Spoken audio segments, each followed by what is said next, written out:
हरिधन जेठ की दोपहरी में ऊख में पानी देकर आया और बाहर बैठा रहा। घर में से धुआं उठता नजर आता था। छन छन की आवाज भी आ रही थी। उसके दोनों साले उसके बाद आए और घर में चले गए। दोनों सालों के लड़के भी आए और उसी तरह अंदर दाखिल हो गए, पर हरिधन अंदर न जा सका। इधर 1 महीने से उसके साथ यहां जो बर्ताव हो रहा था, और विशेषकर कल उसे जैसी फटकार सुननी पड़ी थी, वह उसके पांव में बेड़ियां सी डाले हुए था। कल उसकी सास ही ने तो कहा था, मेरा जी तुमसे भर गया, मैं तुम्हारी जिंदगी भर का ठीका लिए बैठी हूं क्या। और सबसे बढ़कर अपनी स्त्री की निष्ठुरता ने उसके हृदय के टुकड़े टुकड़े कर दिए। वह बैठी यह फटकार सुनती रही, पर एक बार तो उसके मुंह से न निकला कि अम्मा, तुम क्यों इनका अपमान कर रही हो। बैठी गटगट सुनती रही। शायद मेरी दुर्गति पर खुश हो रही थी। इस घर में वह कैसे जाए? क्या फिर वही गालियां खाने, वही फटकार सुनने के लिए? और आज इस घर में जीवन के 10 साल गुजर जाने पर यह हाल हो रहा है। मैं किसी से कम काम करता हूं? दोनों साले मीठी नींद सो रहते हैं और मैं बैलों को सानी पानी देता हूं, छांटी काटता हूं। यहां सब लोग पल पल पर चिलम पीते हैं, मैं आंखें बंद किए अपने काम में लगा रहता हूं। संध्या समय घर वाले गाने बजाने चले जाते हैं, मैं घड़ी रात तक गाय भैंसे धोता रहता हूं। इसका यह पुरस्कार मिल रहा है कि कोई खाने को भी नहीं पूछता, उल्टे गालियां मिलती हैं। नमस्कार, आप सुन रहे हैं घर जमाई। कहानी है प्रेमचंद की और स्वर है प्रवीण दीक्षित का। उसकी स्त्री घर में से डोल लेकर निकली और बोली, जरा इसे कुएं से खींच दो, एक बूंद पानी नहीं है। हरिधन ने डोल लिया और कुएं से पानी भर लाया। उसे जोर की भूख लगी हुई थी, समझा अब खाने को बुलाने आवेगी। मगर स्त्री डोल लेकर अंदर गई तो वहीं के हो रही। हरिधन थका मांदा क्षुधा से व्याकुल पड़ा पड़ा सो रह गया। सहसा उसकी स्त्री गुमानी ने आकर उसे जगाया। हरिधन ने पड़े पड़े कहा, क्या है? क्या पड़ा भी न रहने देगी या और पानी चाहिए? गुमानी कटु स्वर में बोली, गुर्राते क्या हो, खाने को तो बुलाने आई हूं। हरिधन ने देखा, उसके दोनों साले और बड़े साले के दोनों लड़के भोजन किए चले आ रहे हैं। उसकी देह में आग लग गई। मेरी अब यह नौबत पहुंच गई कि इन लोगों के साथ बैठकर खा भी नहीं सकता। ये लोग मालिक हैं, मैं इनकी झूठी थाली चाटने वाला हूं। मैं इनका कुत्ता हूं जिसे खाने के बाद एक टुकड़ा रोटी डाल दी जाती है। यही घर है जहां आज से 10 साल पहले उसका कितना आदर सत्कार होता था। साले गुलाम बने रहते थे, सास मुंह जोती रहती थी, स्त्री पूजा करती थी। अब उसके पास रुपए थे, जायदाद थी। अब वह गरीब है, दरिद्र है। उसकी सारी जायदाद को इन्हीं लोगों ने कूड़ा कर दिया। अब उसे रोटियों के भी लाले हैं। उसके जी में एक ज्वाला सी उठी कि इसी वक्त अंदर जाकर सास को और सालों को भिगो भिगो कर लगाए, पर जब्त करके रह गया। पड़े पड़े बोला, मुझे भूख नहीं है, आज न खाऊंगा। गुमानी ने कहा, न खाओगे मेरी बला से? हाँ नहीं तो। खाओगे तुम्हारे ही पेट में जाएगा, कुछ मेरे पेट में थोड़ी ही चला जाएगा। हरिधन का क्रोध आंसू बन गया। यह मेरी स्त्री है, जिसके लिए मैंने अपना सर्वस्व मिट्टी में मिला दिया। मुझे उल्लू बनाकर यह सब अब निकाल देना चाहते हैं। वह अब कहां जाए, क्या करे? उसकी सास आकर बोली, चलकर खा क्यों नहीं लेते जी, रूठते किस पर हो? यहां तुम्हारे नखरे सहने का किसी में बूता नहीं है। जो देते हो वह मत देना, और क्या करोगे? तुमसे बेटी बिहाई है, कुछ तुम्हारी जिंदगी का ठीका नहीं लिखा है। हरिधन ने मर्माहत होकर कहा, हां अम्मा, मेरी भूल थी कि मैं यही समझ रहा था। अब मेरे पास क्या है कि तुम मेरी जिंदगी का ठीका लोगी? जब मेरे पास भी धन था तब सब कुछ आता था। अब दरिद्र हूं, तुम क्यों बात पूछोगी? बूढ़ी सास भी मुंह फैलाकर भीतर चली गई। बच्चों के लिए बाप एक फालतू सी चीज, एक विलास की वस्तु है। जैसे घोड़े के लिए चने या बाबुओं के लिए मोहन भोग। माँ रोटी दाल है। मोहन भोग उम्र भर न मिले तो किसका नुकसान है, मगर एक दिन रोटी दाल के दर्शन ना हो तो फिर देखिए क्या हाल होता है। पिता के दर्शन कभी कभी शाम सवेरे हो जाते हैं। वह बच्चे को उछालता, दुलारता है, कभी गोद में लेकर या उंगली पकड़कर सैर कराने ले जाता है। और बस यही उसके कर्तव्य की इति है। वह परदेश चला जाए, बच्चे को परवाह नहीं होती, लेकिन मां तो बच्चे का सर्वस्व है। बालक एक मिनट के लिए भी उसका वियोग नहीं सह सकता।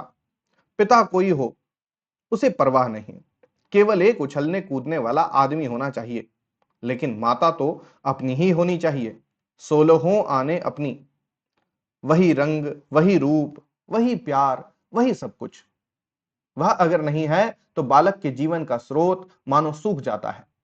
फिर वह शिव का नंदी है, जिस पर फूल या जल चढ़ाना लाजमी नहीं, अख्तियारी है। हरिधन की माता का आज 10 साल हुए देहांत हो गया था। उस वक्त उसका विवाह हो चुका था। वह 16 साल का कुमार था, पर मां के मरते ही उसे मालूम हुआ मैं कितना निस्सहाय हूं, जैसे उस पर कोई उसका अधिकार ही न रहा हो। बहनों के विवाह हो चुके थे, भाई कोई दूसरा न था। बेचारा अकेले घर में जाते भी डरता था। मां के लिए रोता था, पर मां की परछाई से डरता था। जिस कोठरी में उसने देह त्याग किया था, उधर वह आंखें तक न उठाता। घर में एक बुआ थी, वह हरिधन को बहुत दुलार करती। हरिधन को अब दूध ज्यादा मिलता, काम भी कम करना पड़ता। बुआ बार बार पूछती, बेटा कुछ खाओगे? बाप भी उसे अब ज्यादा प्यार करता। उसके लिए अलग एक गाय मंगवा दी। कभी कभी उसे कुछ पैसे दे देता कि जिससे जैसा चाहे खर्च करे। पर इन मरहमों से वह घाव न पूरा होता था जिसने उसकी आत्मा को आहत कर दिया था। यह दुलार और प्यार अब बार बार मां की याद दिलाता। मां की घुड़कियों में जो मजा था, वह क्या इस दुलार में था? मां से मांग कर, लड़कर, ठुनक कर, रूठ कर लेने में जो आनंद था, वह क्या इस भिक्षादान में था? पहले वह स्वस्थ था, मांग कर खाता, लड़ लड़ कर खाता। अब वह बीमार था। अच्छे से अच्छे पदार्थ उसे दिए जाते थे, पर भूख न थी। साल भर तक वह इस दशा में रहा। फिर दुनिया बदल गई। एक नई स्त्री, जिसे लोग उसकी माता कहते थे, उसके घर में आई और देखते देखते काली घटा की तरह उसके संकुचित भूमंडल पर छा गई। सारी हरियाली, सारे प्रकाश पर अंधकार का पर्दा पड़ गया। हरिधन ने इस नकली मां से बात तक न की, कभी उसके पास गया तक नहीं। एक दिन घर से निकला और ससुराल चला आया। बाप ने बार बार बुलाया, पर उनके जीते जी वह फिर उस घर में न गया। जिस दिन उसके पिता के देहांत की सूचना मिली, उसे एक प्रकार का ईर्ष्यामय हर्ष हुआ। उसकी आंखों से आंसू की एक बूंद भी ना आई। इस नए संसार में आकर हरिधन को एक बार फिर मात्र स्नेह का आनंद मिला। उसकी सास ने ऋषि वरदान की भांति उसके शून्य जीवन को विभूतियों से परिपूर्ण कर दिया। मरुभूमि में हरियाली उत्पन्न हो गई। सालियों की चुहल में, सास के स्नेह में, सालों के वाक विलास में और स्त्री के प्रेम में उसके जीवन की सारी आकांक्षाएं पूरी हो गईं। सास कहती, बेटा तुम इस घर को अपना ही समझो, तुम ही मेरी आंखों के तारे हो। वह उससे अपने लड़कों की, बहुओं की शिकायत करती। वह दिल में समझता था, सास जी मुझे अपने बेटों से भी ज्यादा चाहती हैं। बाप के मरते ही वह घर गया और अपने हिस्से की जायदाद को कूड़ा करके रुपयों की थैली लिए हुए आ गया। अब उसका दूना सत्कार आदर होने लगा। उसने अपनी सारी संपत्ति सास के चरणों पर अर्पण करके अपने जीवन को सार्थक कर दिया। अब तक उसे कभी कभी घर की याद आ जाती थी, अब भूलकर भी उसकी याद ना आती, मानो वह उसके जीवन का कोई भीषण कांड था जिसे भूल जाना ही उसके लिए अच्छा था। वह सबसे पहले उठता, सबसे ज्यादा काम करता। उसका मनोयोग, उसका परिश्रम देखकर गांव के लोग दांतों तले उंगली दबाते थे। उसके ससुर का भाग बखानते, जिसे ऐसा दामाद मिल गया। लेकिन ज्यो ज्यो दिन गुजरते गए, उसका मान सम्मान घटता गया। पहले देवता, फिर घर का आदमी, अंत में घर का दास हो गया। रोटियों में भी बाधा पड़ गई, अपमान होने लगा। अगर घर के लोग भूखों मरते और उस साथ ही उसे भी भूखा मरना पड़ता, तो उसे जरा भी शिकायत ना होती। लेकिन जब देखता और लोग मूंछों पर ताव दे रहे हैं, केवल मैं ही दूध की मक्खी बना दिया गया हूं, तो उसके अंतःस्थल से एक लंबी ठंडी आह निकल आती। अभी उसकी उम्र 25 ही साल तो थी। इतनी उम्र इस घर में कैसे गुजरेगी? और तो और उसकी स्त्री ने भी आंखें फेर ली। यह उस विपत्ति का सबसे क्रूर दृश्य था। हरिधन तो उधर भूखा प्यासा चिंता दाह में जल रहा था। इधर घर में सास जी और दोनों सालों में बातें हो रही थीं। गुमानी भी हां में हां मिलाती जाती थी। बड़े साले ने कहा, हम लोगों की बराबरी करते हैं। यह नहीं समझते कि किसी ने उनकी जिंदगी भर का बीड़ा थोड़े ही उठा लिया है। 10 साल हो गए, इतने दिनों में क्या 2-3 हजार न हड़प गए होंगे? छोटे साले बोले, मजूर हो तो आदमी घुड़के भी, डांटे भी। अब इनसे कोई क्या कहे? न जाने इनसे कभी पिंड छूटेगा भी या नहीं।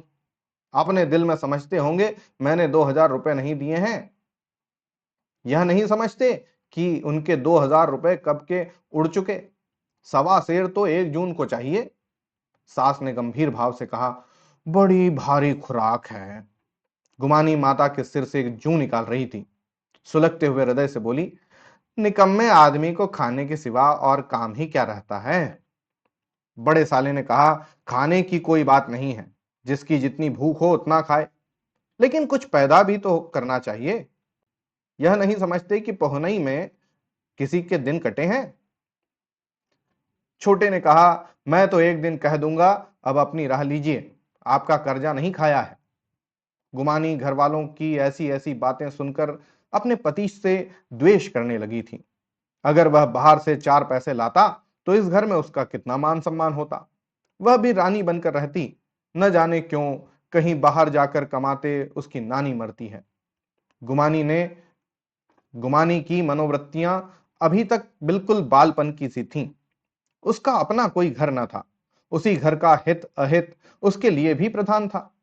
वह भी उन्हीं शब्दों में विचार करती, इस समस्या को उन्हीं आंखों से देखती जैसे उसके घर वाले देखते थे। सच तो 2 हजार रुपए में क्या किसी को मोल ले लेंगे? 10 साल में 2 हजार होते ही क्या है? 200 ही तो साल भर के हुए। क्या दो आदमी साल भर में 200 भी न खाएंगे? फिर कपड़े लत्ते, दूध, घी, सब कुछ तो है। 10 साल हो गए, एक पीतल का छल्ला नहीं बना। घर से निकलते तो जैसे इनके प्राण निकलते हैं। जानते हैं जैसे पहले पूजा होती थी, वैसे ही जन्म भर होती रहेगी। यह नहीं सोचते कि पहले और बात थी, अब और बात है। बहू पहले ससुराल जाती है तो उसका कितना महात्म होता है। उसके डोली से उतरते ही बाजे बजते हैं। गांव मोहल्ले की औरतें उसका मुंह देखने आती हैं और रुपए देती हैं। महीनों उसे घर भर से अच्छा खाने को मिलता है, अच्छा पहनने को। कोई काम नहीं लिया जाता। लेकिन 6 महीनों के बाद कोई उसकी बात भी नहीं पूछता। वह घर भर की लौंडी हो जाती है। उनके घर में मेरी भी तो वही गति होती। फिर काहे का रोना? जो यह कहो कि मैं तो काम करता हूं, तो तुम्हारी भूल है। मजूर की और बात है। उसे आदमी डांटता भी है, मारता भी है। जब चाहता है रखता है, जब चाहता है निकाल देता है। कस कर काम लेता है। यह नहीं कि जब जी में आया कुछ काम किया, जब जी में आया पढ़कर सो रहे।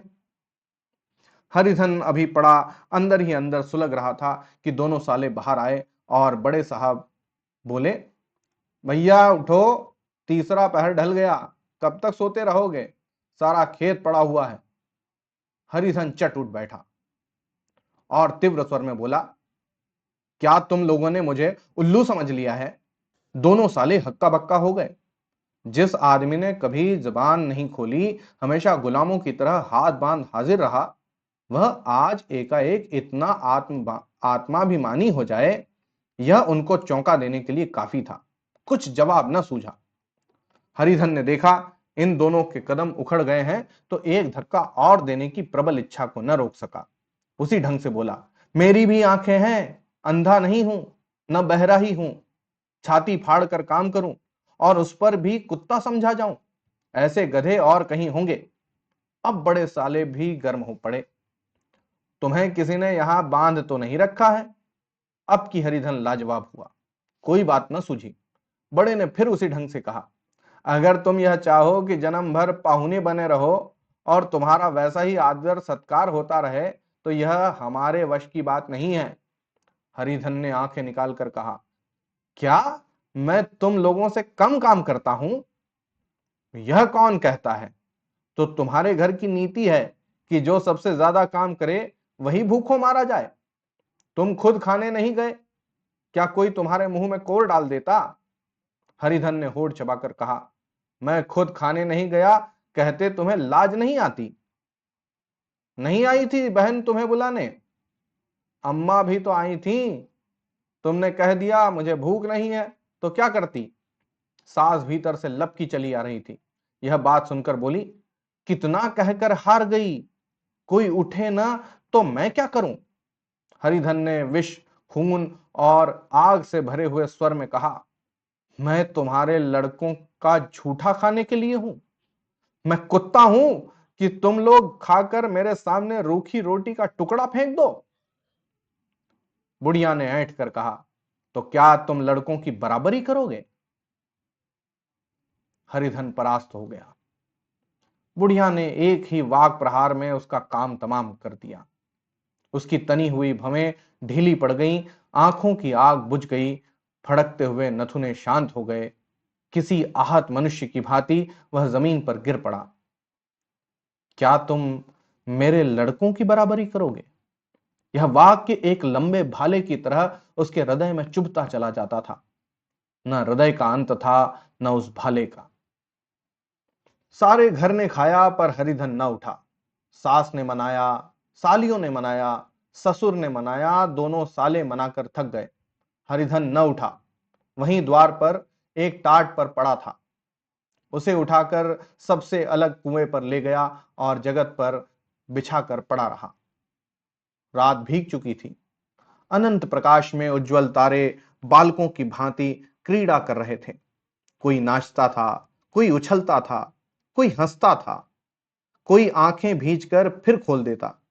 कोई साहसी बालक सपाट भरकर एक पल में उस विस्तृत क्षेत्र को पार कर लेता था और न जाने कहां छिप जाता था। हरिधन को अपना बचपन याद आया, जब वह भी इसी तरह क्रीड़ा करता था। उसकी बाल स्मृतियां उन्हीं चमकीले तारों की भांति प्रज्वलित हो गई। वह अपना छोटा सा घर, वह आम के बाग जहां वह केरियां चुना करता था, वह मैदान जहां वह कबड्डी खेला करता था, सब उसे याद आने लगे। फिर अपनी स्नेहमयी माता की सदैव मूर्ति उसके सामने खड़ी हो गई।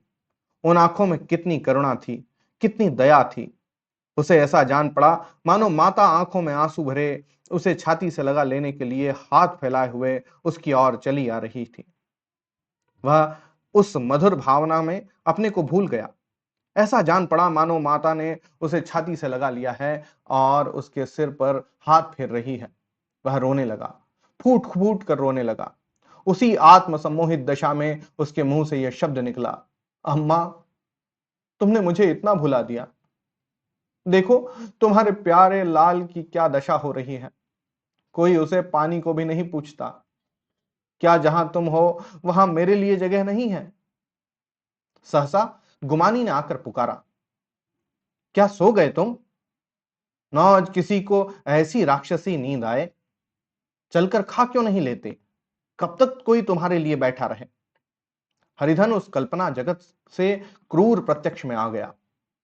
वही जगत कुएं की जगत थी, वही फटा हुआ टाट, और गुमानी सामने खड़ी कह रही थी, कब तक कोई तुम्हारे लिए बैठा रहे? हरिधन उठ बैठा और मानो तलवार म्यान से निकालकर बोला, भला तुम्हें मेरी सुध तो आई? मैंने तो कह दिया था भूख नहीं है मुझे।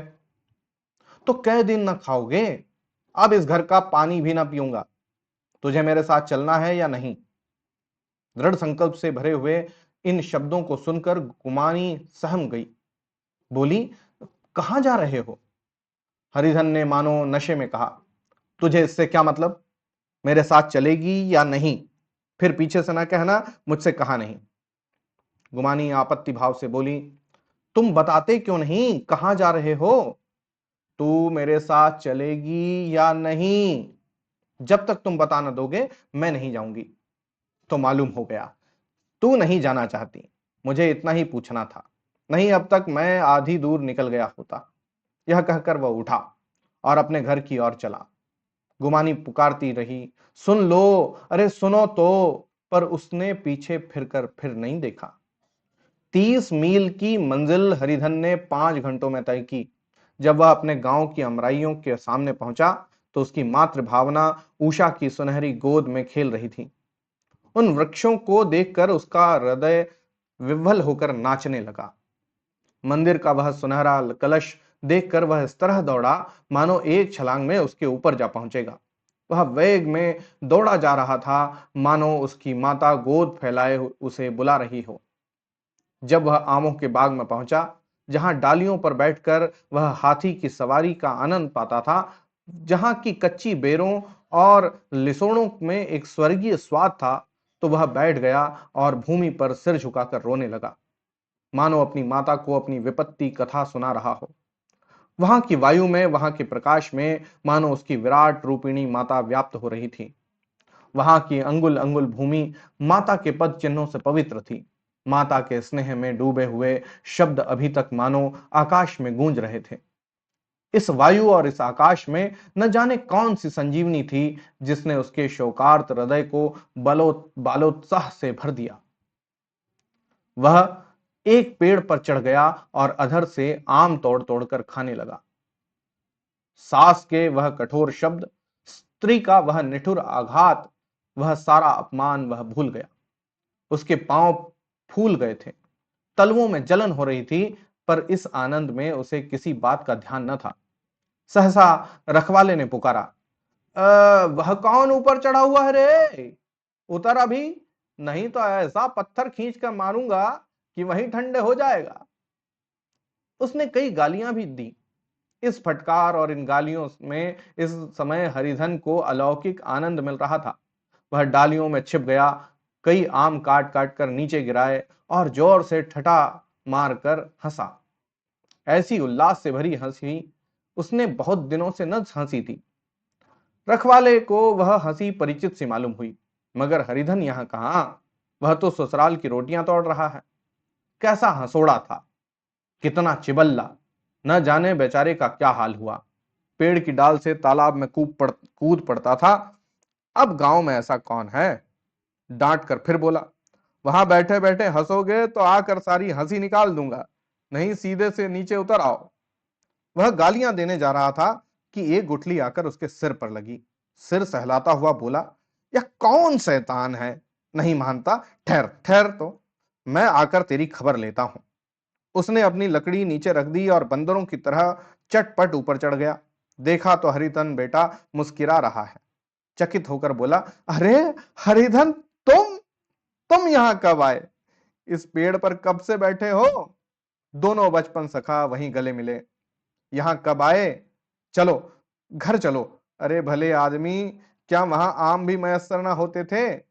हरिधन ने मुस्कुरा कर कहा, मंगरू, इन आम में जो स्वाद है वह और कहीं के आम में नहीं है। गांव के क्या रंग ढंग हैं, सब चैन चान है भैया। तुमने तो जैसे नाता ही तोड़ लिया। इस तरह कोई अपना गांव घर छोड़ता है? जब से तुम्हारे दादा मरे सारी गृहस्थी चौपट हो गई। दो छोटे छोटे लड़के हैं, उनके किए क्या होता है? मुझे अब उस गृहस्थी से क्या वास्ता है भाई, मैं तो अपना ले दे चुका। मजूरी तो मिलेगी ना, तुम्हारी गैया मैं ही चरा दिया करूंगा, मुझे खाने को दे देना। मंगरू ने अविश्वास के भाव से कहा, अरे भैया कैसी बातें करते हो, तुम्हारे लिए जान तक हाजिर है। क्या ससुराल में अब न रहोगे? कोई चिंता नहीं, पहले तो तुम्हारा घर ही है, उसे संभालो। छोटे छोटे बच्चे हैं, उनको पालो। तुम नई अम्मा से नाहक डरते थे, बड़ी सीधी है बेचारी, बस अपनी माँ को ही समझो, तुम्हें पाकर तो निहाल हो जाएगी। अच्छा, घरवाली को भी तो लाओगे? उसका अब मुंह न देखूंगा, मेरे लिए वह मर गई। तो दूसरी सगाई हो जाएगी, अब की ऐसी महरिया ला दूंगा कि उसके पैर धो धो कर पियोगे। लेकिन कहीं पहली भी आ गई तो? वह ना आएगी मंगरू, वह ना आएगी। हरिधन अपने घर पहुंचा तो दोनों भाई भैया आए कहकर भीतर दौड़े और मां को खबर दी। उस घर में कदम रखते ही हरिधन को ऐसी शांत महिमा का अनुभव हुआ मानो वह अपनी मां की गोद में बैठा हुआ है। इतने दिनों ठोकरें खाने से उसका हृदय कोमल हो गया था। जहां पहले अभिमान था, आग्रह था, हेकड़ी थी, वहां अब निराशा थी, पराजय थी और याचना थी। बीमारी का जोर कम हो चला था। अब उसे अब उस पर मामूली दवा भी असर कर सकती थी। किले की दीवारें छिद चुकी थीं।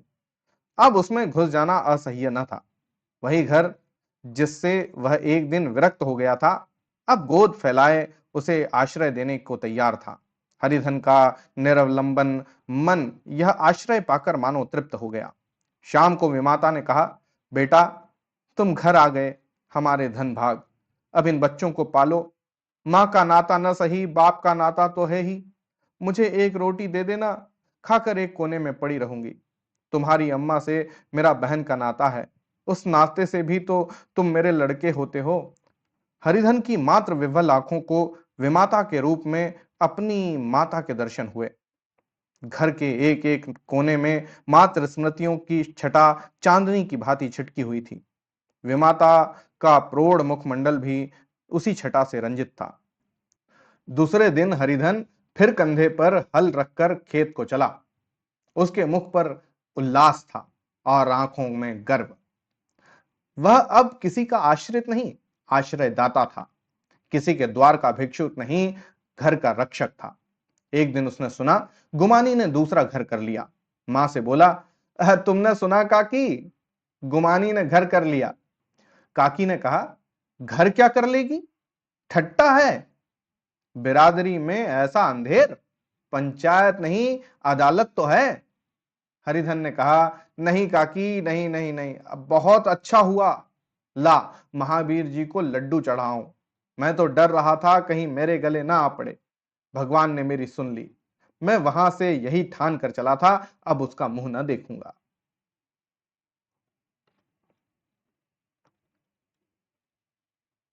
तो ये थी कहानी घर जमाई। कहानीकार प्रेमचंद और स्वर प्रवीण दीक्षित का था।